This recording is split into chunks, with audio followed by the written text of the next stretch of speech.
Hi there, welcome to this webinar hosted by Global Legal Insights in partnership with the Association of Governance, Risk and Compliance. My name is James Strode, publisher of the GLI series. First things first, we appreciate your attendance to this webinar as we embark on an hour-long session providing an outlook on the global anti-corruption space in 2025. It goes without saying, of course, there is a lot to get through, both from a topical, a geographical perspective, but our panel will do their very best to provide some high-class insights and thoughts around the topic. We welcome contributions from you watching on in the audience. The platform allows questions through the chat box that you'll see. So please do feel free to comment, ask any questions, and I'm sure we will be able to pick those up. Just another point of reference, today's session is being recorded. It will be available publicly in the coming week online and to download. Before handing over to the panel, just 2 points to run through very briefly from me. Firstly, Global Legal Insights publishes an annual resource on bribery and corruption laws and regulations. The latest edition, published earlier this year, is led by one of our panelists today, Jonah Anderson of White & Case, with almost 20 in-depth pieces covering jurisdictions across all continents and providing topical insights from the industry. This is a must-have in your library. To assist on that, we will be providing everybody in attendance today an opportunity to download this 2025 resource on a complimentary basis afterwards, so do keep your eyes out on that communication. Secondly, I'd like to thank our partner, the Association of Governance, Risk and Compliance. They're a wonderful organisation supporting the GRC community through knowledge exchange, networking, idea incubation, that kind of thing. The programs that they run are raising standards of ethics and integrity around the world of compliance and boosting the industry's knowledge and understanding of best practice. So if you don't know too much about it, I would urge you to go and have a look at their website, reach out to Mateo or myself for any introductions to the AGRC. That brings me on nicely to welcome Mateo, who's going to be our moderator today. He'll do the formal introductions of the panel and move the discussion forward. So please do enjoy the session, and to the panelists, all the very best. Thank you very much, James. An honor, as usual, to be part of this webinar with the GLG and the Global Legal Insights team. Happy to be here and continue this sort of partnership well into the future. We have an exciting webinar planned here today on anti-bribery and corruption. We have all sorts of different topics that we'd like to cover in this hour. We have 7 questions that have been pre-planned, but if you have any questions for the panelists, feel free to use the Q&A box on Zoom. Drop those questions in there. I will either work them into the discussion as we are carrying it out, or we will save them towards the end, where we might have 10 or 15 minutes to cover some of those questions that you might have as audience members. But just to get us started, since we are sort of short on time and this is a pretty expensive subject that we have to cover here, I'm going to ask our panelists to briefly introduce yourselves. Tell us a little bit about who you are, who you work for, and what is your passion when it comes to anti-bribery and corruption and whatnot. Sarah? Well, thank you so much, Mateo, and thank you so much for inviting me to join the panel today. Really looking forward to our discussion. Hi everyone, I'm Sarah Coombes. I'm a director at GoodCorporation. I lead our investigations and fraud practices and also work across a range of business ethics and governance topics, and particularly a lot in the area of anti-corruption. GoodCorporation, we're a specialist sort of ethics, compliance and sustainability consultancy, and we've been around for 25 years. And in that time, we've developed a very, very strong anti-corruption program that has very much been, with us since we started out. Primarily, what we do is we help organizations, companies, businesses develop, evaluate, and strengthen their anti-corruption programs, really to make sure that they've got adequate procedures in place and that those procedures are very firmly embedded within their operations to prevent corruption. So that's it in a nutshell. I'm very much on the sort of evaluate, strengthen, assess, and develop side, and working together with companies, with clients all across the globe, very much multinational clients, to make sure they've got really robust anti-corruption programs in place. Excellent. Thank you, Sarah. Helen? Good afternoon, everyone. Thanks so much, Mateo. It's really great to be part of this discussion. Thanks for having me. I'm Helen Taylor. I'm Deputy Director at Spotlight on Corruption. We're a London-based charity that shines a light on the UK's role in corruption at home and abroad. And our specialist focus is on the enforcement of anti-corruption law. So we run a unique court monitoring program to closely track major international corruption, foreign bribery, sanctions, asset recovery cases that are heard in the courts of England and Wales. And this really helps us build a strong evidence base for a lot of our policy research to inform decision makers and advocate for reforms to strengthen anti-corruption laws and enforcement. I've been at Spotlight around 4 years now, but anti-corruption has really been the motivating force throughout my career, whether that's been working in academia or at the coalface of anti-corruption efforts in South Africa, where I grew up. And I think what's really drawn me to this work is that the challenges of corruption are huge. Many problems seem intractable, often systemic, but tackling them is just absolutely essential for making progress on so many other issues, from strengthening the resilience of our democratic institutions, promoting human rights, all the way through to securing the integrity of a just climate transition. So I think whether you're working in compliance or you're a campaigner like myself, I think there's a lot of really valuable work to be done in this space. So it's exciting to have this conversation this afternoon. Excellent. Thank you, Helen. Last but not least, Jonah. Hi, everyone, and thanks, Mateo, for involving me in this. Jonah Anderson, I'm a partner in White & Case, which is a global law firm. I specialize in white-collar crime and investigations, so act for companies in internal investigations. I defend corporate and individuals with criminal issues, and I help corporates put in place compliance programs as well. Excellent. Thank you, Jonah. So, I mean, it's exciting to have a sort of a different, wide array of, expertises here. We have academia, we have compliance, we have legal. So, I mean, we're going to have a good discussion, but revolving around these 7 questions that we have here. Let's kick off looking at the regulatory framework when it comes to anti-bribery and corruption. And I know there has been some news that Helen had mentioned earlier about the DOJ and the FCPA when it comes to enforcement. But the question, I mean, just to sort of set the stage, and Jonah can get us started with this one, is how have recent global regulations such as the EU Whistleblower Directive and updates to the US Foreign Corrupt Practices Act, the FCPA, shaped corporate compliance efforts in anti-bribery and corruption? Jonah? Thanks, Mateo. So I guess both those pieces of legislation, aren't necessarily directly relevant to companies in the UK, but when we look at the global stage, multinational corporations are usually going to aim to comply with the strictest rules and set the benchmark for compliance there, and they want to stay ahead of the curve, and they have the compliance budgets to do that. When you look at regulated firms, financial institutions, for example, they're under regulatory pressure to have in place these appropriate anti-financial crime systems and controls. And then for other firms, you've got other drivers, they might be looking to secure investment. There's going to be due diligence on them. And so they want to be able to demonstrate to potential investors that they've got a compliance program that can identify and mitigate issues. Now, I think it's interesting when you look at announcement of a new law or regulation, you often get a flurry of activity, trying to boost compliance programs perhaps before that.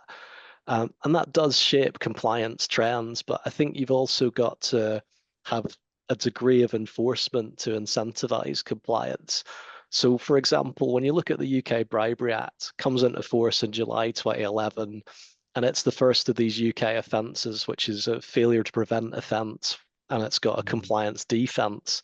Now, the first deferred prosecution agreement for a failure to prevent bribery offence was in November 2015, and the first corporate guilty plea was in December 2015. So you had enforcement, took a little over 4 years, which is pretty good considering the offence that it's relevant to was only in place for the 1st of July 2011. If you look at other offences like failure to prevent facilitation of tax evasion, those 2 offences came into force in September 2017. And while some companies put in place their policies and procedures, there was less of an uptake. as compared to the Bribery Act. Enforcement actions yet to happen on either of those offences, though HMRC has, of course, launched some investigations. Now, when those offences came in, a lot of people thought, look, it's good that they're there in the sense that they'll drive compliance, but they might not necessarily be offences that are actually enforced. We now have a new failure to prevent fraud offence coming into force pretty soon. That's likely to be enforced over the next few years, certainly much more likely than failure to prevent facilitation of tax evasion. But to me, compliance is also incentivized to a degree by enforcement, and I'm really interested in others' perspectives on that. Thank you, Jonah. Helen or Sarah, care to chime in? I'm happy to chime in. I mean, I was just going to say that sort of from our perspective, what we're really seeing, and I think Jonah's made a good point that certainly enforcement and legislation is a big driver for corporate compliance, particularly when it comes to bribery and corruption, also for fraud, as Jonah said, and tax evasion. But I think, we do find that generally with many of our clients that, anti-bribery and corruption governance is really starting to become an expectation in international business. And of course, there's the enforcement and the legislation sitting behind it. But, I think from our perspective, there is a sense that it is becoming a best practice, and it is becoming starting to become normal currency, I should say, in international businesses, certainly for multinational organizations. And I think the other point I was just going to make was, I think if you think about how all these regulations, and you've got new Australian offence, the failure to prevent bribery as well. Obviously, you've got the UK Bribery Act, as Jonah mentioned. There's a new EU anti-corruption directive on the table as well. I think for all this legislation, all these offences, it is mostly a defence to have your adequate procedures in place, and I think that's really shaping corporate compliance efforts and the need for them to have, top-level commitment, risk assessments in place, good due diligence, communication and training, good reporting systems, and to keep monitoring and reviewing those systems. And I think, that, from my perspective at least, seems to be the broad defence to, corruption and the sort of key compliance efforts that corporates should have in place at this moment in time. Thank you, Sarah. Helen, anything to add there? Yeah, thanks, Mateo. I would like to pick up on Jonah's invitation, something about enforcement, because I think it's a really key part of the puzzle. I think it's really key that companies know there is the threat of enforcement hanging, not just a law on the statute books. I think that's absolutely key for making sure that compliance really is kind of genuine and is prioritized. And it might be useful just to flag what we were talking about earlier, Mateo, which is a kind of development in the US recently with the DOJ putting out some new guidance on the enforcement strategy under the Foreign Corrupt Practices Act. And I think what's for us so key to recognize here is that the DOJ has really long been the major global enforcer of foreign bribery. I think just the threat of DOJ enforcement, really robust, has acted as a strong deterrent in the past. And obviously under the Trump administration, there was a real pause on FCPA enforcement. And now, as of yesterday, there's a sort of a scaled back strategy that's been sort of laid out going forward. And I think in some sense, that's good. It's not a complete end. We're going to see some enforcement, which is great. But I think I just want to flag a few concerns around the way that strategy and approach is being set out. And really what the new guidance says, and the memo published yesterday, is that enforcement priorities will be shaped by vindicating US interests. And so the harms that are really being focused on there are outlined with reference to the commercial interests of UK companies, or more broadly US strategic interests. And I think there's a real concern with that approach that there could be selective enforcement of anti-bribery and corruption standards. And this really backtracks on huge amount of effort and progress over the last couple of decades, really trying to raise standards globally and ensure that there's a level playing field. So, on the one hand, I think we could see enforcement or a risk at least of enforcement being weaponized to kind of target economic competitors on areas of US strategic importance, rather than sort of leveling this playing field. But also I think there's a risk that the DOJ could arguably turn a blind eye to corruption by US corporates, where, for instance, they might be looking to strike a critical minerals deal in Africa. So instead of protecting a just climate transition, you have a sort of race to the ethical bottom on those issues. And I think that there's a real danger around that. So I think we need to be vigilant and sort of see what the future direction holds there. But the last thing I'd say is I think it's also missing a bigger picture around what the harms of corruption are and what we're trying to achieve here. It's not only about leveling the playing field for corporates who wanting to operate ethically and responsibly when they operate particularly in high risk jurisdictions. It's also about, the frankly far more serious and systemic harms caused by corruption. In our work at Spotlight, we're really privileged to work closely with civil society groups in countries that are often affected by international corruption. And it's so obvious, speaking to these groups who, engage in these cases, that the impact of corruption just in terms of eroding public trust in often quite fragile democratic institutions, diverting resources from essential public services, fueling instability. These are real harms that I think ultimately we're really trying to counter here when we're talking about enforcement of anti-corruption. So I think it's worth bearing that in mind, so we don't lose sight of that end goal. But I think it's a really interesting development in the US yesterday, and I think it's early days. We'll have to see kind of where that goes, and at the very least, perhaps a sort of promising sign that there will be some enforcement on the horizon, at least. Definitely an interesting story to keep track of and see how this evolves, especially with the Trump administration there. Let's look at financial transparency now, just shifting gears a bit. And Helen, you can get us started with this one. But what emerging trends in financial transparency and beneficial ownership laws are helping to combat corruption, and which industries are the ones that are most impacted by these laws? Yeah, thanks, Jonah. Mateo, sorry. I think we've seen quite a busy legislative agenda on this front in the last few years in the UK. We've had sort of two pretty meaty economic crime acts, which have been passed, introducing quite far-reaching reforms on transparency, really, I'd say mostly affecting property and trust and company services providers. I think in particular, if I had to identify two sort of priority industries that are affected. So the one major area of reform has been around the transparency of property ownership in the UK. For far too long, it was really, really easy for corrupt elites and criminals to use offshore companies to shield their wealth from scrutiny, and practically pretty impossible for law enforcement or members of the public to trace the true owners of these properties. And so this act brought in a new register of overseas entities, which now requires offshore companies to disclose their ultimate owners.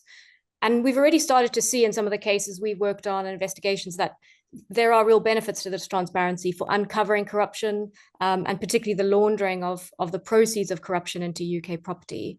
There's still some major loopholes. I'd say particularly the sort of priority area at the moment and debate is around the use of trusts. For instance, our colleagues at Transparency International recently found through open source research that over 170 properties worth £2.5 billion have been bought using suspicious wealth and owned through trust structures.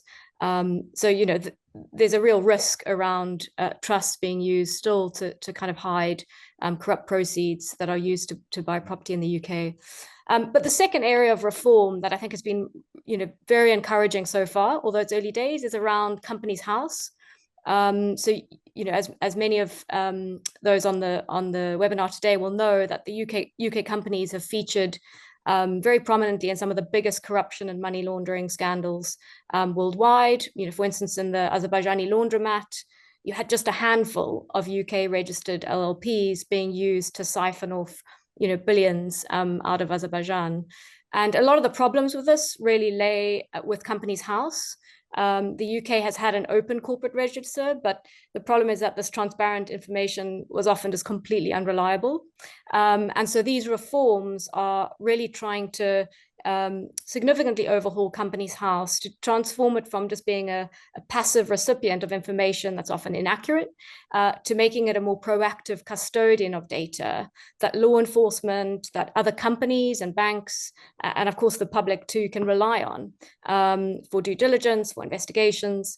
So for instance, this has involved giving Companies House stronger investigative and enforcement powers, their new identity verification requirements for company directors, for the owners of companies, and particularly tighter rules around third-party agents as well, which I think is a really key reform. Again, there's a lot of work to be done here. It's by no means perfect. It does depend on effective implementation of these reforms. I would also flag that there are still some major weaknesses, particularly around the UK's crown dependencies and overseas territories, who are really dragging their feet on opening corporate registers up to the public. They missed multiple deadlines for doing that. And the final thing I would say on this, sort of more encouraging, is that I think there's a real push globally for greater beneficial ownership transparency. Right. I thought it was really interesting to see Nigeria in 2023 become the first African country to collect beneficial ownership data and commit to making this public. So I think there's some major breakthroughs, and this is definitely, I think we can expect other countries to follow suit going forward as a really encouraging sign of greater transparency. Thank you, Helen. Jonah, what is your take on this? So similar to Helen's, I think there's been some positive developments in this, but it's taken us quite a while to get there. So UK's Companies House, it can be a very useful resource to investigate things, to make connections between companies. The difficulty was that a lot of the information there was pretty unreliable. So UK companies being used in overseas money laundering schemes was pretty typical, and you saw that through a sort of cycle of those big money laundering schemes that came out, whether they were investigated by investigative journalists or whether regulators or a bit of both. And my own personal experience of that was several years ago. I was given a seminar to some Central Asian compliance officers from a range of banks, and they told me that we often see UK companies in our work, and they asked me how easy was it to incorporate a UK company, and the answer at that time was extremely easy. Right. And there is a balance between you want to allow people an ability to incorporate a company and pursue a business, that benefits the UK economy. The problem is it was so easy that you had overseas, you had these corporate service providers incorporating a load of companies and often selling them with a bank account to whoever wanted to buy one. And it was actually pretty inexpensive to get one of those. For €1,000, you got your company with a nominee director and a associated bank account. And about 2012, a range of different media outlets started running stories about nominee directors and alluding to or covering the frauds they were, ultimately facilitating. And that wasn't news to people who worked in investigations, because you'd see these same names again and again coming up. They were obvious nominees. They were, one was a yoga teacher in Cyprus. One was a basketball player in Latvia. There were some in Nevis and the Channel Islands and a few in England. And they just sold their signature, and someone had it on a rubber stamp and was just applying it to lots of different companies. And it was a huge benefit to organized crime groups and money laundering schemes, and allowed them to cover up, because the UK had a veneer of respectability. I think over the years that veneer of respectability was eroded because UK companies were being used in all these frauds. And it was very difficult, to the extent you identified those entities, to get Companies House to take any action. I mean, they would ultimately be struck off for not filing accounts or this or that, but you'd often be alerted to a company that must have been incorporated for a fraudulent purpose because it had a name very similar to a legit company name, somebody somewhere in the world is using that company to perpetuate a fraud. But at that time, if you wanted to get that company struck off, you were basically having to go through a court process.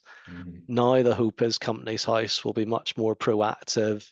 There are some barriers to entry which will hopefully reduce the number of, vehicles incorporated by bad actors, but still allow people in the UK to pursue business and develop our economy. So I think that's all very interesting.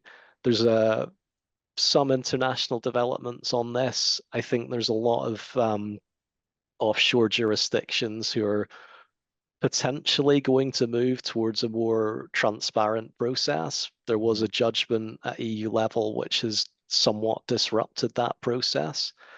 But I think things are largely trending in a positive direction, but you're never going to eliminate bad actors abusing the system. That's always going to be there, and that'll just evolve in its practicalities. Thank you, Jonah.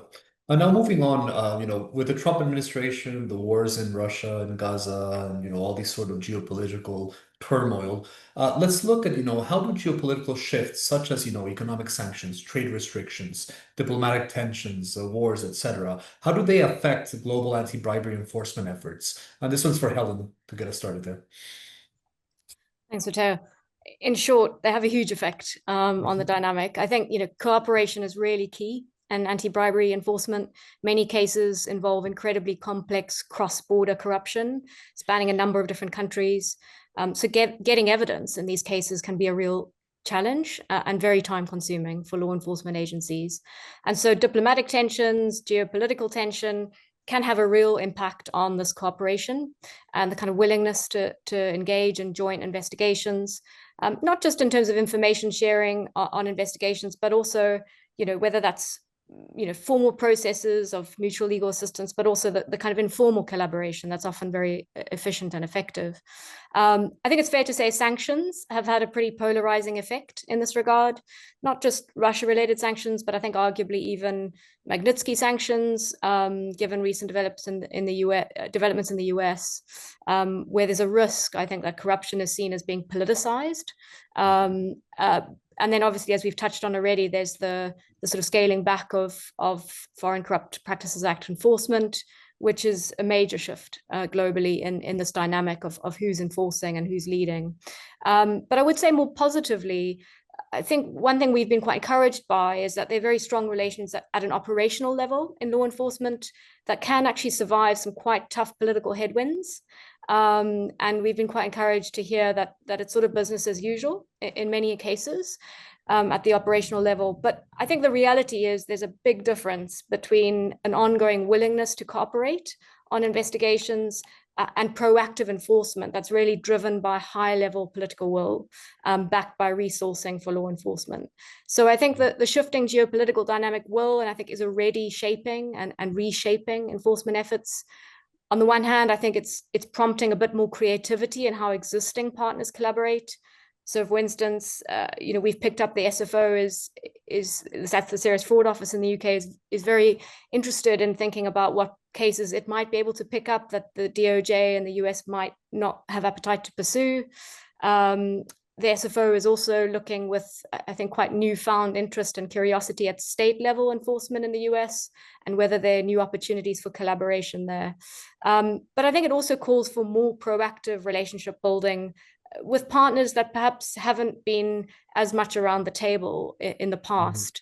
And I think very interesting on this front was to see the Serious Fraud Office strike a new memorandum of understanding with French and Swiss enforcement authorities, which I think is a real signal of intent to work more closely, not just at the kind of high level strategic discussion, but really at an operational level on investigations. And I think that's already starting to happen.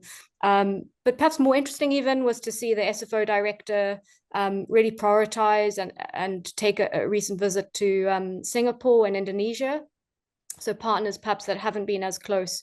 And I think that was really strategic for a number of reasons for the SFO to do. So, I think there's a lot of optimism here. It's about sort of making sure we're broadening networks that can really build the resilience that's needed to withstand these geopolitical shifts and ensure that kind of enforcement priorities remain at the bottom. Just to say in closing, I think just one thing to flag, and maybe we can come back to this later, but I think these geopolitical shifts have really foregrounded the intersection between foreign influence and bribery. So there's a real interest, and I think climbing up the sort of political agenda is strategic corruption, and we're starting to see a real focus on political finance, for example, and local bribery on this. So there's some new cases, for instance, that the NCA has brought, National Crime Agency has brought, prosecuting local politicians for alleged bribery, particularly in relation to political finance. So I think that's quite a new and fast-moving space, I think, to watch, which is definitely affected by sort of the geopolitical shifts. Excellent. Very interesting, Helen. And now shifting gears a little bit now, since we still have 4 questions and we have a couple of questions from the audience, so I want to make sure we can cover those towards the end. But let's look at things internally, at least at an organizational level, and Sarah can tackle this one. But what role does corporate culture play in preventing corruption, and how can organizations build a strong ethical foundation to mitigate bribery risks? Sarah? Great, thanks, Mateo. Well, actually, I think the corporate culture plays an absolutely key role in preventing corruption. And there's a great quote from Transparency International around this, just sort of making the point that the corporate culture is what creates the enabling environment in which an anti-corruption program can operate. So, it really is fundamental from our perspective. And what it means really from a culture perspective, so really touching on the first part of your question, is a very clear tone for the top. It is the leaders within organizations, within corporates, that set ethical standards. It's also important they really promote a culture of integrity, have a zero tolerance stance towards corruption, for example, and really act with integrity to send that clear message to employees. So that really helps establish this sort of corporate culture. And, ethical leadership, as I talked about, this sort of, it gives a clear ethical guide to employees. They know how to behave in this sort of a culture, and they know how to act when they're faced with an ethically challenging situation, which is really, really important. So how can organizations actually build a strong ethical foundation to mitigate bribery risks? Well, at the end of the day, I think it is all about having a very robust anti-corruption, anti-bribery program in place. And again, it's drawing on the points just mentioned, that for that to be in place, you really need top-level commitment. You need that tone from the top. You need ethical leadership. You need transparency as well. You need to layer that with communication and training. It's really important that your employees, your third parties, your external stakeholders really understand your stance on corruption, understand your policies and procedures. And one of the things we found really helpful as well in sort of embedding this sort of robust sort of culture of anti-corruption is sort of ethical decision-making training, for example. So really helping employees to understand what it means to make an ethical decision and how to make an ethical decision. And that can really sort of protect them when they face sort of difficult, ethically challenging situations. The sort of other key components are risk assessments, to really make sure you're running risk assessments to evaluate your corruption risks, and where you find sort of high-risk entities, high-risk contracts, make sure you've got mitigation measures in place. Obviously, strong due diligence is a key piece of a robust program, and making sure you've got really strong ABC safeguards, particularly when it comes to sales and marketing and business partners. And finally, having a really strong compliance and monitoring component of your program. So that's about having a compliance function in place, having a very strong and independent and confidential speak up program in place as well, that really makes people feel comfortable to report allegations of corruption, for example, and make sure there's no fear of retaliation in place. And finally, sort of make sure you're conducting audits and really, assessing your ABC controls and measures that you have in place within your organization. And if you can tick all of those boxes, then you've got, a very robust ABC program in place that will really stand you in good stead to have a strong corporate culture, compliance and anti-corruption generally. Thank you, Sarah. I think that was a pretty comprehensive answer. Plenty of food for thought there for people listening in. Let's look at ESG now quickly. And Sarah, again, you can get us started with this one. And then we have, well, I guess the next two questions are topics that are very sort of in vogue and fashionable these days, ESG and AI. And we'll take a quick break to tackle some of the questions from the audience before we wrap up. So the question about ESG for you, Sarah, is, given the increase in ESG, environmental social governance requirements, how can businesses integrate anti-bribery and corruption measures into the broader sustainability and governance strategies? Again, a bit linked to the corporate culture and the program you've been discussing. Yeah, absolutely. So Sarah, absolutely. Good follow-on from what. So I think from our perspective, it's all about strengthening that G in ESG, and corruption falls squarely within that governance piece. But I think it touches on some of the things Helen was saying earlier as well, that really it's about having a really integrated approach to compliance within your organization, because we definitely find, and I think it's very, very true, that corruption, human rights, environment, they're all very, very interconnected. And having very strong anti-corruption controls in place can really reinforce your human rights and your environmental programs, because you're therefore safeguarding your people, you're safeguarding resources and making sure that ethical practices are really properly upheld. There are many, many examples across many sectors of how bribery can actually perpetuate either environmental degradation or human rights abuses, again, as Helen touched on. And we especially see that in the manufacturing sector, construction, agriculture, and extractive. So, bribery really can perpetuate these issues. And often we find that the sort of human rights defenders that we're working with are often very vulnerable when they're working in corrupt countries, because those countries tend to have weak compliance legislation, weak enforcement law. So it's all very mixed up together. So I think from our perspective, we'd say you really need to take this integrated approach. Particularly, it avoids duplication efforts, for example, in relation to due diligence, because it makes perfect sense when you're doing your due diligence on partners and suppliers, for corruption and sanctions and those sorts of things, to actually cover human rights and environmental impacts as well. You could also, for example, set up a cross-functional risk committee. So we think, this is something we talk with our clients a lot about, is having some sort of shared accountability across the business for your ESG risks. So that's for human rights, environment, and compliance generally, but definitely including corruption. You could make your risk assessments more integrated as well, so they're not just focusing on corruption or human rights. And I think that's particularly relevant when it comes to supply chain risk assessments.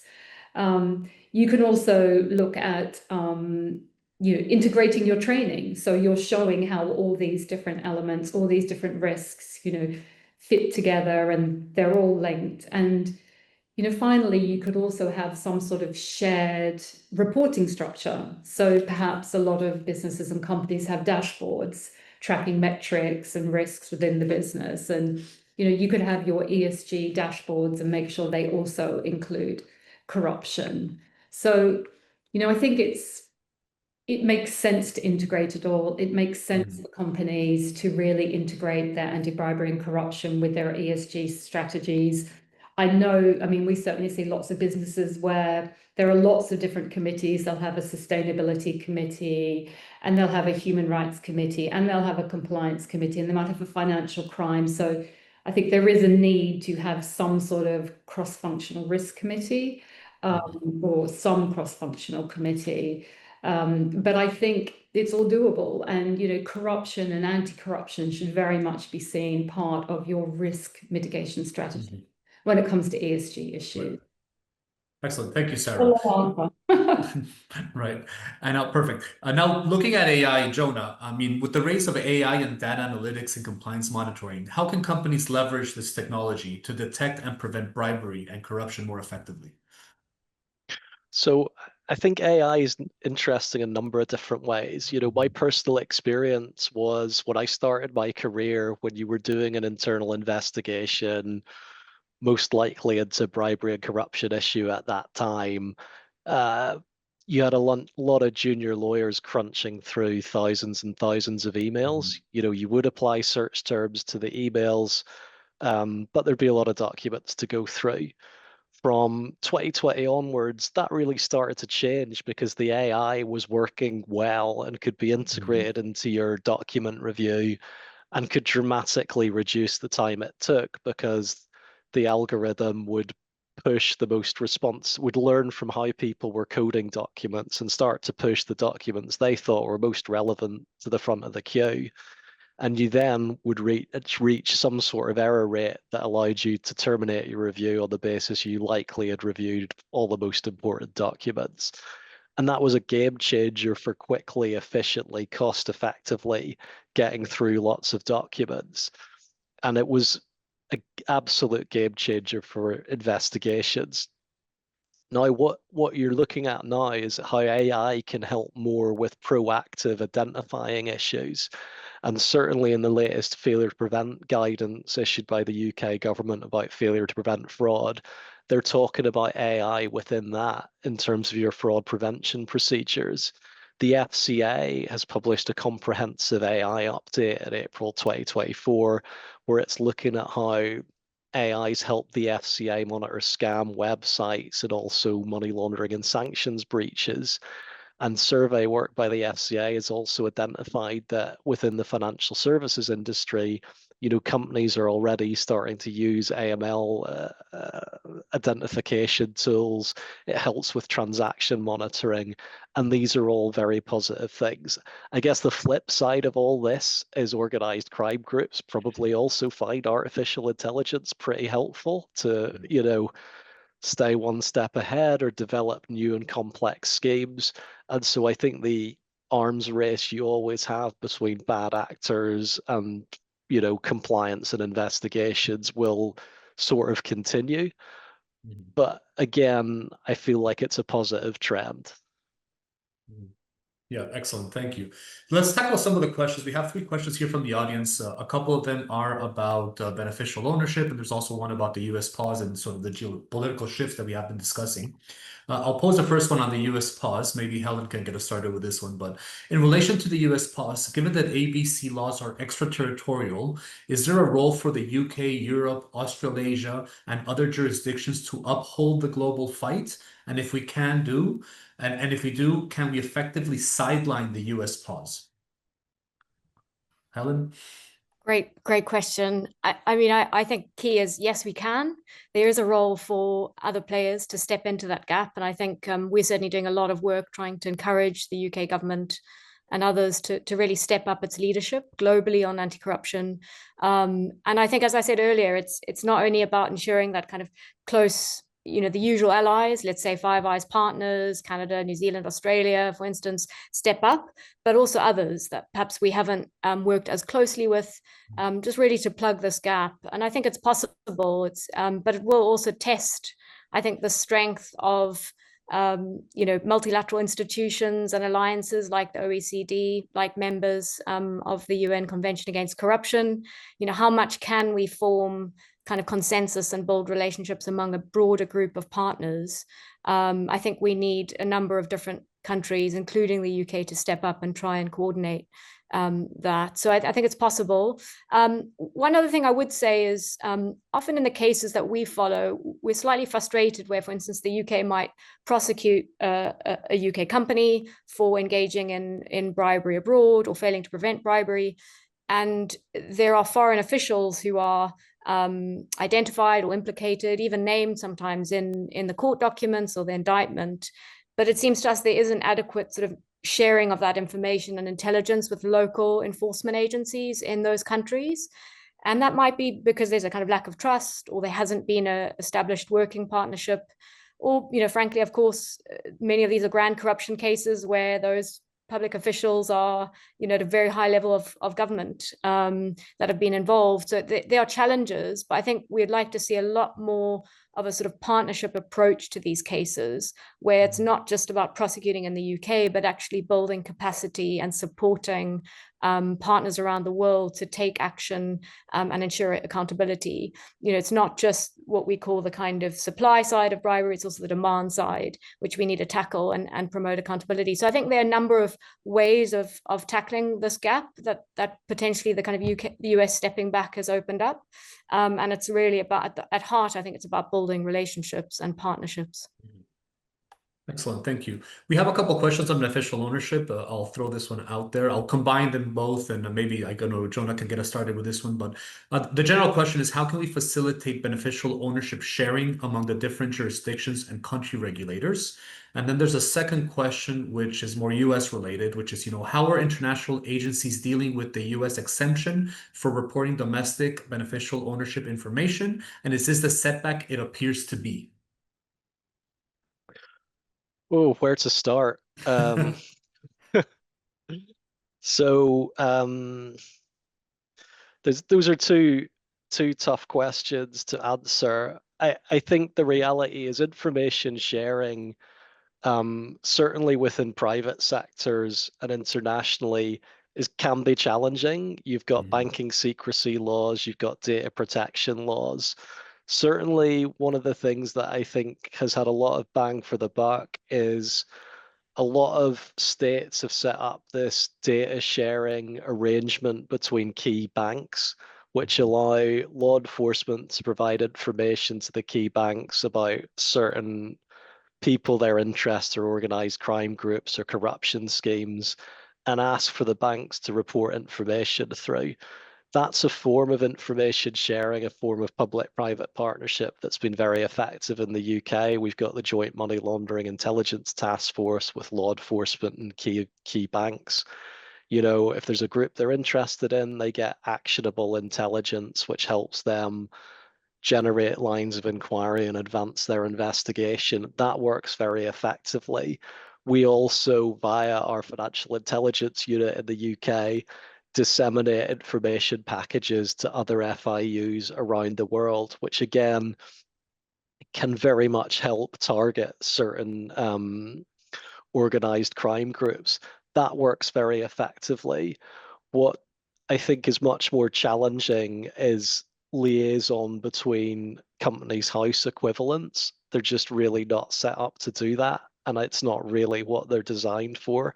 So I don't think that's ever going to be something that works well. I think law enforcement via the FIU has a role, and public-private partnerships are helpful.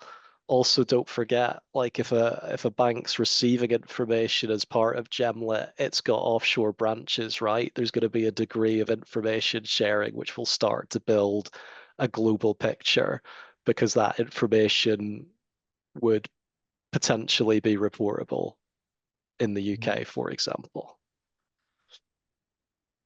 Thank you, Jonah. We have another question here from the audience. This is on the compliance side. And does the panel think supply chain ABC due diligence has become a little tick box in practice? And where do people see the trends in demonstrating effectiveness of programs? I don't know, Sarah, would you like to jump in there? I'm happy to take that. It's a great question and something we discuss a lot internally about the whole tick box piece.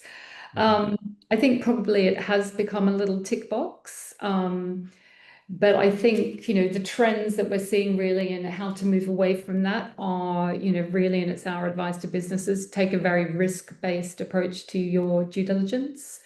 So make sure you're doing heightened due diligence for your most high-risk partners, for example.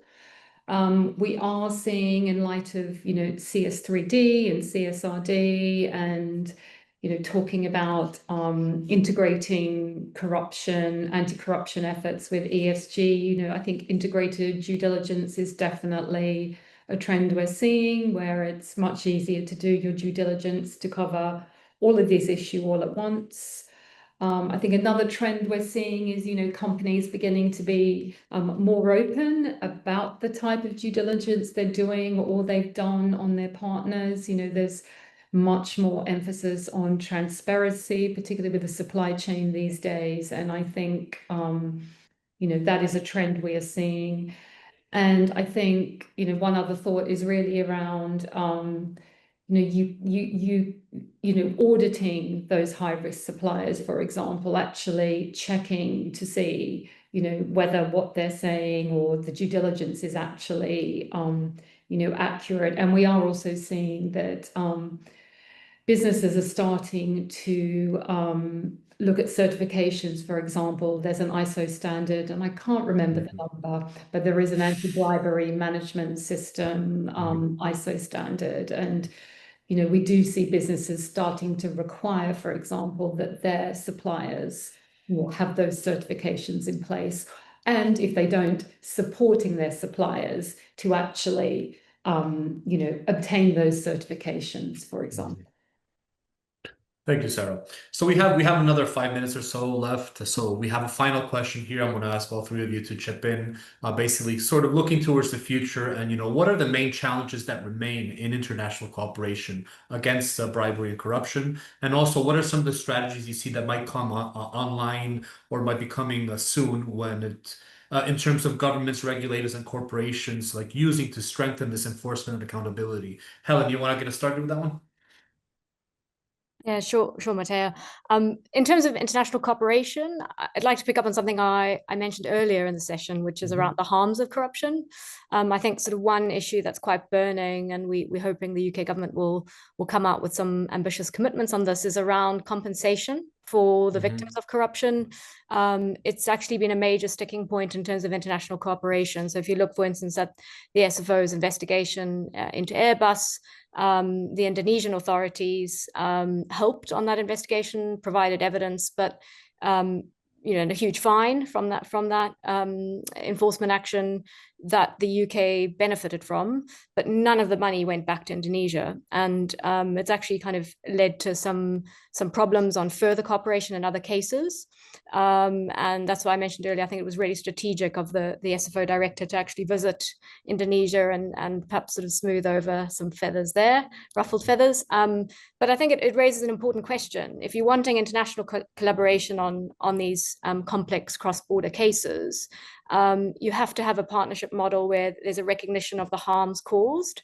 So it's not just a case of, rich treasuries like the UK getting these massive fines, and nothing goes back to countries where actually most of the harm has really been felt. So I think that's one area where we're hoping to see some change. But in terms of strategies that law enforcement and regulators can use to strengthen accountability, I think there are a couple of things there. One priority issue for both the Serious Fraud Office and the NCA, I think, on corruption at the moment is how to speed up these complex cases, the investigation and the prosecution. They're very complex. There's a huge amount of evidence to work through. And so how do you kind of speed up the pipeline of cases? And they're two areas where I think we might see some change on the horizon. The first is a greater use of covert intelligence techniques. There've been, it was one kind of big success case the NCA had last year in the Gemfields case, where they sent an undercover officer posing as a consultant for a mining company, and that led to a very swift trial and conviction. But there are another couple of cases coming through the pipeline where they've relied on what are kind of more traditional police-like tactics of surveillance and other covert techniques to gather evidence, sort of real smoking gun evidence that can be placed before a jury and kind of cut short some of the other complex evidential material and disclosure work that needs doing. So I think that's really interesting, and I think we can expect to see more of that.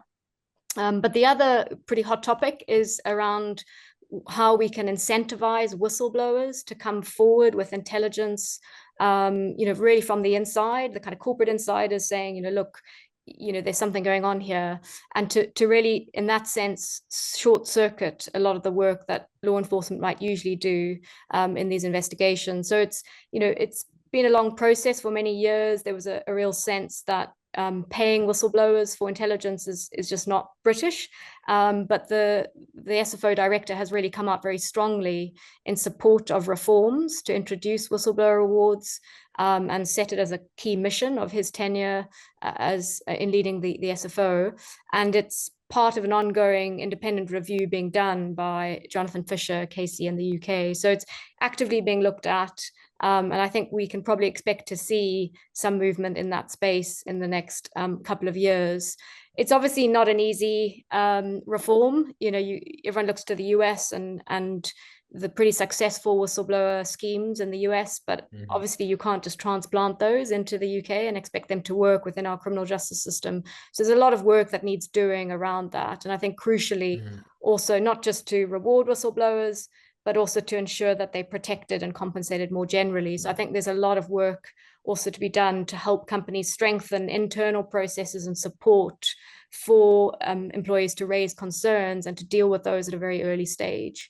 But I think that's the direction of travel. Excellent. Jonah? Helen's made a lot of really good points there. One point I'd add on is budget. So lack of budget for law enforcement can be a real issue. So the SFO's annual budget at the minute is about £85 million. To put that in perspective, the NCA's budget's about £870 million a year, but of course they cover a lot more ground. Financial services firms will spend about £40 billion on AML compliance in the UK this year to make sure that everything's running smoothly. Here in the UK, we've got a statute book of great laws, but we've got under-resourced law enforcement, and our court system's a bit creaky due to, frankly, lack of investment. These are all contributing issues to some of the things Helen's talked about, particularly the speed of investigations, but also the number of investigations that can be taken on. And these are not new issues. We've had an SFO that's been grappling with that over basically the entirety of its existence. But that is something that's worth thinking about. Whenever you see action by them, they're doing seemingly a lot with a relatively small budget for an organization of that type. Thank you. Sarah, some final remarks before I hand over to James? Very final remarks. I'm just going to touch on Helen's point about whistleblowers. And I think that, in addition to the incentivizing them, I think, really trying to work on destigmatizing sort of whistleblowers, and the retaliation piece that Helen worked on as well, is getting, really continuing to push corporates to, drive awareness and educate their employees on this. And I think then also coming from the compliance side, is really, really continuing to push for multinational corporations, for international businesses to have really strong and robust compliance programs in place with, very strong anti-corruption programs, and just to drive as much sort of transparency in contracting, in procurement, in all aspects of businesses. As best we can, given the global situation we're in, the sort of geopolitics, and sort of the lack of harmonization across the globe in terms of enforcement and legislation. So, yeah, just really adding to Helen's. Excellent. Excellent. Thank you for that. So on behalf of AGRC, I want to thank the three of you, Sarah, Helen, and Jonah. And, I think it was a very insightful and plenty of feedback, plenty of good information I think people will take back to their offices, etc. So thank you. Thank you to GOG again for hosting us. I'm going to hand things over to James to wrap things up. Thank you. Thank you, Mateo. Thank you, panel, for a stimulating hour's discussion on the landscape, some wonderful insights on such hot topics.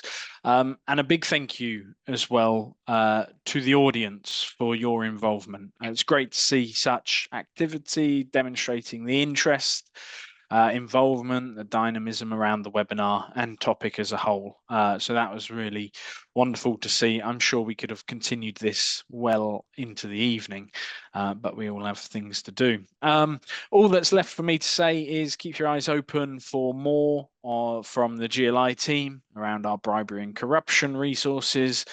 and our white collar crime content more wholly. So take a look out for all of that. Take a look at the AGRC and how they can help you further. And of course, if you guys have any further follow-up questions, comments, please do reach out to us. So once again, thanks to Helen, to Sarah, Jonah, and Mateo. Take care and hope to see you soon. Thank you.